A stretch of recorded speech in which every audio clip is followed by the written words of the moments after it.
Ciudad de México, una de las ciudades más grandes del mundo. Ciudad llena de cultura, magia, diversidad y misticismo. Una ciudad innovadora y de derechos, de historias personales y comunes. Llena de millones de personas trabajadoras que, como tú y yo, buscamos diariamente ser mejores. Con sueños, deseos y anhelos de ver una ciudad cada vez mejor para todos. Pero, ¿cuál es la ciudad que queremos?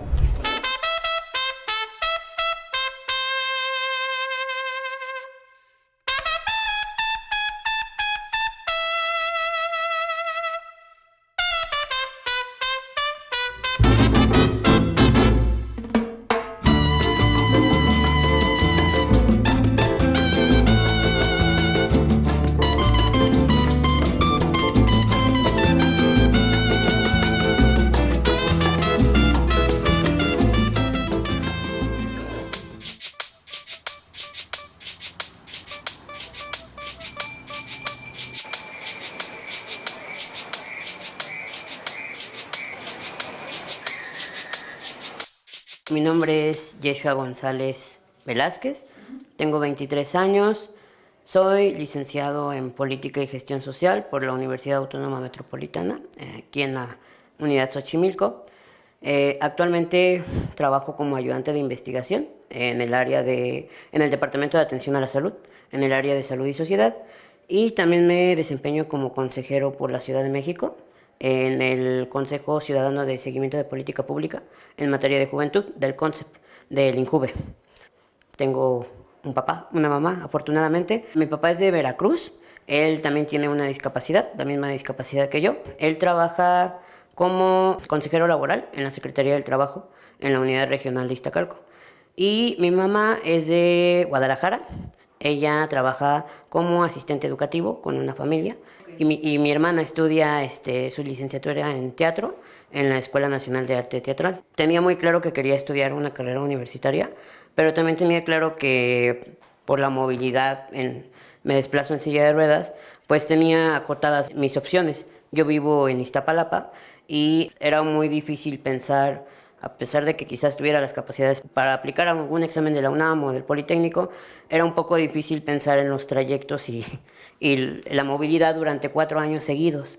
Entonces busqué opciones un poco más cerca y la universidad que me quedaba más cerca y que vi algunos planes de estudio que me convencían era la UAM Xochimilco, y hice mi examen para la licenciatura en Política y Gestión. En realidad yo vivía un poco aislado del tema de la participación ciudadana, la verdad, hasta ese momento, y también como muchos jóvenes con discapacidad, pues vives como que en una burbuja, indirecta o directamente, pero pues no estaba muy interesado en lo que pudiera pasarle a otros chicos, chicas, y de todas las problemáticas que hay en la ciudad. Pero ya que entro aquí a la UAM, se acercan conmigo un grupo de investigadores que estaban planeando algunas propuestas sobre inclusión y accesibilidad, y yo participo con ellos en una serie de entrevistas para pues documentar experiencias de egresados y alumnos o alumnas que estuvieran estudiando actualmente en la unidad. Y pues ya de ahí pues se van dando las cosas. También por mi propia formación en política, pues hay un mayor involucramiento, y ya después voy participando en algunas redes juveniles, y también me termina interesando mucho la participación y aporte que se puede hacer desde la academia. Pues ahora sí que mi plan de formación, buscar cómo incidir de cierta manera, primero en lo local, que yo siempre digo que hay que empezar por lo local. En este caso pues sería aportar a la comunidad universitaria, donde vives por 4 años, 5 años, y ya después pues buscar otras alternativas, ¿no? Pero así es como me empecé a involucrar un poco más en estos temas de incidencia social y participación en el espacio público.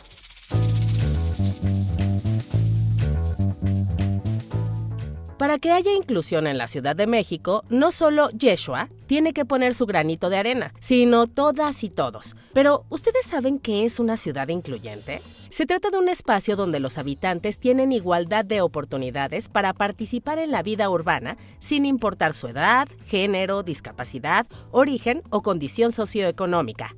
De acuerdo con el Censo de Población y Vivienda del 2020, que es el más reciente, en el país hay más de 6.1 millones de mexicanos que tienen algún tipo de discapacidad, y son más de 800,000 los que viven en la Ciudad de México. Reportan que entre las actividades que más les cuesta trabajo realizar son caminar, subir o bajar y ver, aún usando lentes. Hoy en día, debe ser una prioridad construir entornos donde los habitantes puedan vivir, trabajar y disfrutar de manera equitativa. Por ello, es importante mejorar la infraestructura, la movilidad y ocuparse de muchos otros aspectos para mejorar la calidad de vida de las personas con discapacidad. Yo creo que ahí sí está el mayor reto de esta ciudad, porque aparte, digo, es algo natural, ¿no? Los relieves de la ciudad, que en algunas partes es montañoso o en otras es totalmente plano. Creo que ahí sí hay un reto tanto de presupuesto como de logística para planear bien.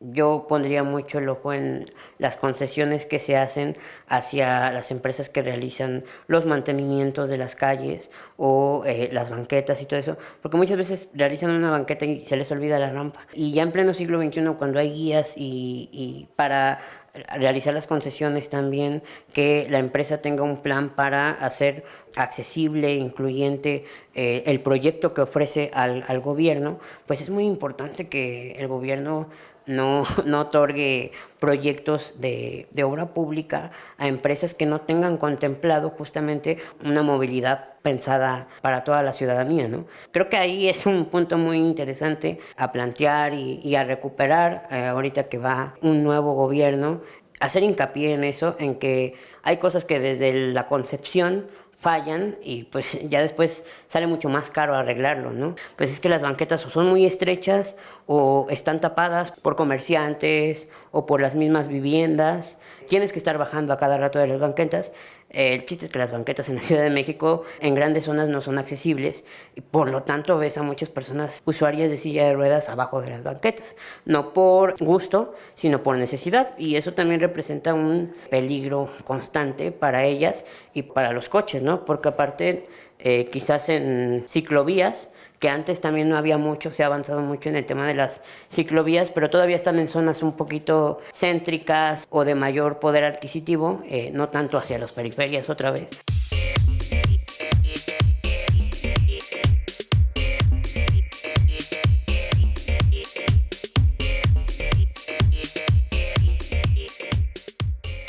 Por ejemplo, en mi casa, ni pensar andar en las banquetas, porque en primera no tienen rampa, y en segunda, pues hay un poste de por medio o hay puestos en medio de las banquetas, y ahí sí pues es andar por abajo y con una cruz en la mano y otra en la llanta.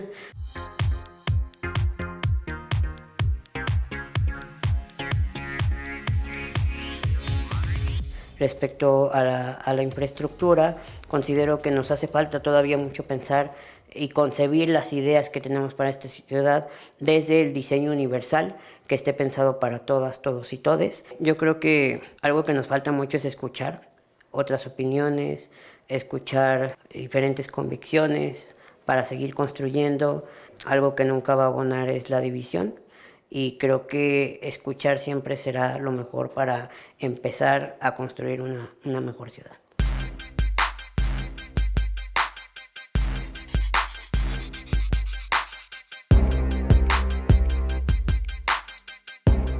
Cualquier espacio debe pensarse para que puedan usarlo todas las personas sin discriminar o estigmatizar. ¿Sabías que según el INEGI, en la Ciudad de México hay más de 51,000 manzanas, de las cuales más de 28,000 son las que no cuentan con rampas para sillas de ruedas? Es decir, el 54.8% de las calles capitalinas dificultan el tránsito para las personas con discapacidad. Afortunadamente, se ha trabajado en mejorar la infraestructura con la construcción de calles incluyentes, es decir, con un reparto igualitario del espacio entre peatones, ciclistas, usuarios del transporte público y, por supuesto, las personas con algún tipo de discapacidad, ya que ahora se cuenta con rampas, señalamientos y guías para personas invidentes. Esto con el objetivo de hacer realidad la ciudad incluyente que todos queremos.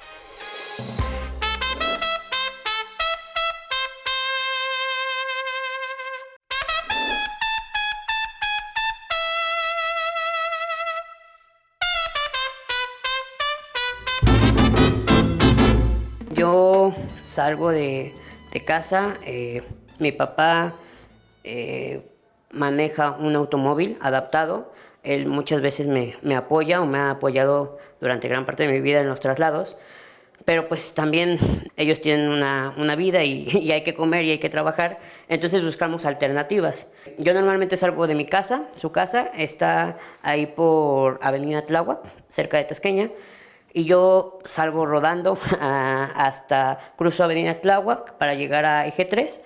Ahí hay una de las nuevas líneas de Metrobús que se hicieron, la que va de Río de los Remedios hasta Preparatoria 1. Y yo me subo en la estación de Metrobús de Barrio San Antonio y me bajo en la estación de Metrobús de Calzada de las Bombas. De mi casa al Metrobús me hago 15 minutos rodando. En el trayecto del Metrobús me hago unos 10 minutos, 15 minutos, dependiendo también cuánto tiempo de espera del camión. Y me bajo en Bombas y de ahí ruedo para la UAM, que son otros 15 minutos. En un promedio me hago unos 40, 50 minutos de mi casa para acá. Es un poco seguro para el tema de la movilidad y también te ahorras algo de dinero.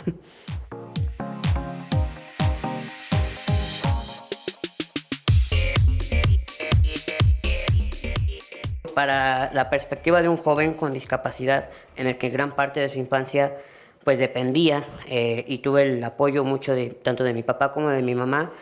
Muchas veces me la pasaba o en el hospital por cuestiones médicas, o también hubo un tiempo prolongado en el que tenía que ir yo a un centro de rehabilitación específico para la discapacidad que tengo, pero quedaba por el Ajusco. Entonces, hacia el Ajusco no, bueno, entre más te alejas de la periferia en esta ciudad, lamentablemente tenemos mayores carencias de movilidad.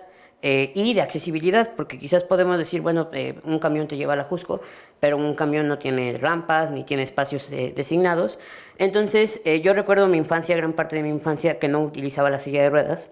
Estaba un poquito menos pasado de kilos y mi mamá me cargaba literalmente y me llevaba hasta allá y me llevaba cargando en camión, en combis y caminando un gran tramo. Entonces, mi infancia, yo creo que hasta los 14 años más o menos, la recuerdo en los brazos de mi mamá para ir al hospital. Muchas veces nos llevaba mi papá, pero también hubo un tiempo en que pues, la gasolina va aumentando y ya no costea, a pesar de que la fundación te apoyaba un poco con los temas de transporte. Esa es la parte del combustible de un coche, que lo hace más seguro, pero también lo hace mucho más caro. Y pues sabemos que también las personas con discapacidad, un número considerable vive en situaciones de pobreza o de encarecimiento, ¿no?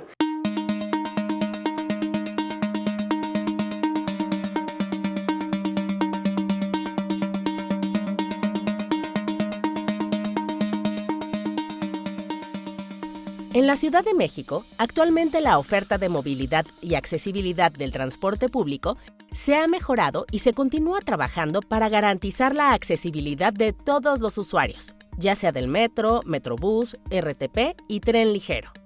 Ahora, todos los medios de transporte públicos formales cuentan con asientos reservados para la población más vulnerable, como adultos mayores, mujeres embarazadas y personas con algún tipo de discapacidad. El metro ya tiene en 56 estaciones 132 elevadores, lo que significa que hay un 25% de accesibilidad para personas con discapacidad. Los autobuses cuentan con plataformas elevadoras que permiten el acceso. En el tren ligero hay 4 estaciones con rampas y elevadores. El Metrobús registra 98% de accesibilidad, ya que de las 207 estaciones que integran las 6 líneas, 202 son accesibles porque cuentan con rampas, puerta de cortesía, ruta táctil, señalización tactovisual, sanitarios familiares, zonas de abordaje preferentes, botón de advertencia de abordaje, botón de audio, y tiene dentro de la unidad un espacio reservado para usuarios de silla de ruedas o perros guía. Esto de acuerdo con información del Gobierno de la Ciudad de México. Movilidad, la ciudad ha tenido muchos avances. Pues tenemos 12 líneas de metro que conectan gran parte de la Ciudad de México, también las líneas de Metrobús. Actualmente ya se cuenta con la red de movilidad integrada, que la verdad es un gran soporte para que esta ciudad no colapse, pero justo hay una gran diferencia entre que haya movilidad y una movilidad pensada para todos y todas. Creo que lo que ha faltado es pensar la movilidad desde un diseño universal que no excluya a pues grupos históricamente excluidos. En este caso yo hablo como usuario de silla de ruedas, pero también pues para personas con discapacidad visual. Las líneas de transporte todavía carecen de muchas cosas que en gran parte requiere de presupuesto, pero también pensarlo desde este diseño universal de, bueno, en esta ciudad se mueven todos y todas, no nada más un puñado de gente, ¿no? Últimamente veo cuando voy en metro o en metrobús, ay, aquí ya hay elevador, y hace un año no estaba.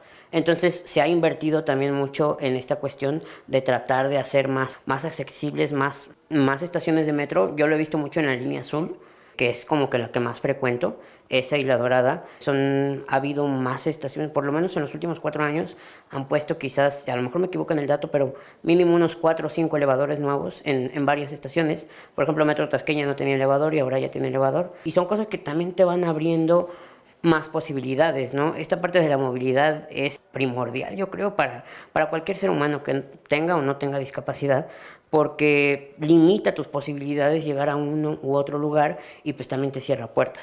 Te cierra puertas para tu desarrollo personal, ya sea educativo, laboral o cultural, de recreación, lo que sea, ¿no?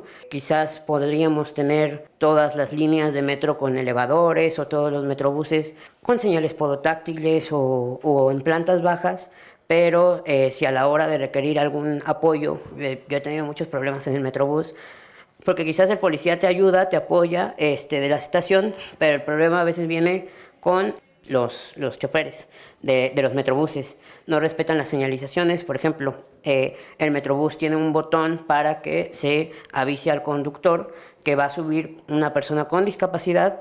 En primera se tiene que dar mayor tiempo de apertura de puertas para que puedan subir, o si requiere apoyo, todo el rollo.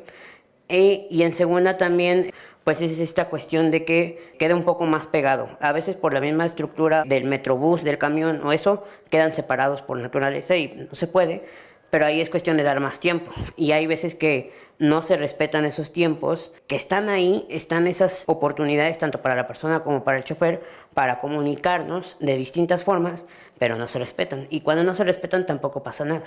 Otro ejemplo es en el Metrobús, el área para personas con discapacidad está en el mismo área del vagón exclusivo para mujeres.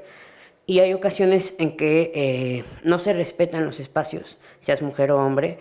Ahora sí que tienes que pedir a gritos, por favor, que se quiten del espacio que está reservado. Y que te digo, sí está pensado ese espacio para las personas con discapacidad, pero en ocasiones tienes que pedir al mismo policía que la saque y para tú poder entrar, porque también es un conflicto que muchas personas pues quieren evitar, porque ¿por qué me tendría que estar peleando con una persona por ejercer mi derecho a la movilidad?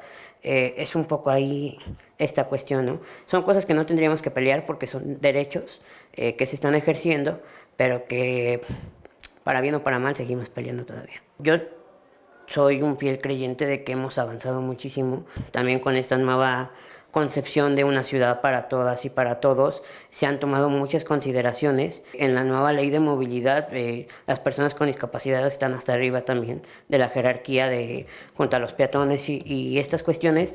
Sin embargo, todavía faltan mecanismos para aplicar estas cosas, ¿no?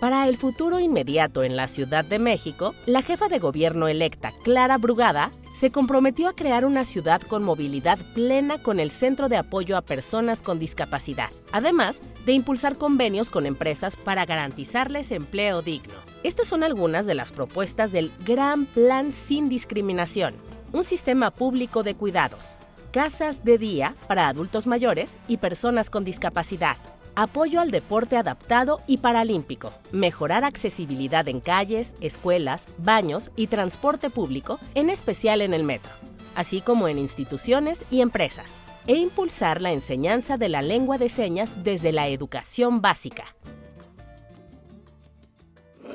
A pesar de que a mí no, o a mi perspectiva, no ha habido algo tan marcado, que me haya marcado tanto como como un acto de discriminación para entrar a la escuela o para entrar a trabajar. Estoy seguro de que existen y siguen existiendo y van a seguir existiendo todavía, porque hay muchísimas denuncias, hay muchos compañeros, compañeras que nos hablan de sus experiencias y que no se te hacen tan descabelladas porque quizás en menor medida lo llegas a ver o lo llegas a escuchar con personas con y sin discapacidad, también con mujeres, con personas de la comunidad de la diversidad sexual, o incluso también algunos estudiantes o profesores que pertenecen a algún pueblo originario. Para mí ha sido también como que un motor extra esta parte de no quedarme con que aquí a mí me ha ido relativamente bien por varios factores, pero que hay muchísimos más a los que les sigue yendo muy mal y a los que se les siguen cerrando las puertas por motivos de esta índole de diversidad, de ideologías o de características específicas. Entonces, sí creo que hay mucho que trabajar también. Hay también que atender muchos problemas de raíz, porque a veces quizás las empresas se escudan en que no hay personas preparadas con discapacidad, pero también existe una enorme brecha de educación entre personas con y sin discapacidad. En la universidad, una de cada 20 personas con discapacidad llega a la universidad y los otros 19 no pueden competir por un puesto de trabajo, no nada más entre personas con discapacidad, sino que para el mundo laboral tienes que competir con un sinfín de personas también que están mejor o menor capacitados para ocupar ese puesto. Pero también hay que echar un ojo a la brecha educativa que hay. También por mucho tiempo se concibió a la persona con discapacidad como que solamente se le podían enseñar técnicas o para que fueran o panaderos o recepcionistas o administrativos. Hay escasez de profesionales con discapacidad, sí hay profesionales con discapacidad y afortunadamente en los últimos años yo creo que también se han, no es que esté de moda el tema, pero se ha colocado poco a poco en la agenda. Todavía nos falta ver cómo hacerlo más efectivo, porque también que esté en la agenda no significa que esté avanzando. Yo entré afortunadamente a laborar aquí a la UAM. He tenido muchas facilidades en cuanto al espacio de trabajo, permiten una mayor movilidad. Pero sí, falta muchísimo. Como estudiante también le batallé bastante, pero justamente hemos tratado de ir trabajando en colectivo para que la universidad vaya aflojando.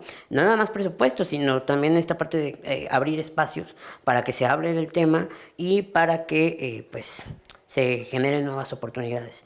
Que muchas veces parece que vamos muy lento, y sí, pero pues es una lucha constante que no empezó ni en 2020 ni en 2018, ya tiene rato y solo somos una continuación de los que han venido luchando por ejercer los derechos, que no son privilegios, sino que es nada más ejercer derechos y aquellos que no los ejercen pues están siendo excluidos. Es muy importante esta parte, ¿no? Tener muy consciente que si llegamos a un sitio en el que podamos abonar o crear nuevas oportunidades, pues lo hagamos, porque si no lo hacemos nosotros nadie más lo va a hacer.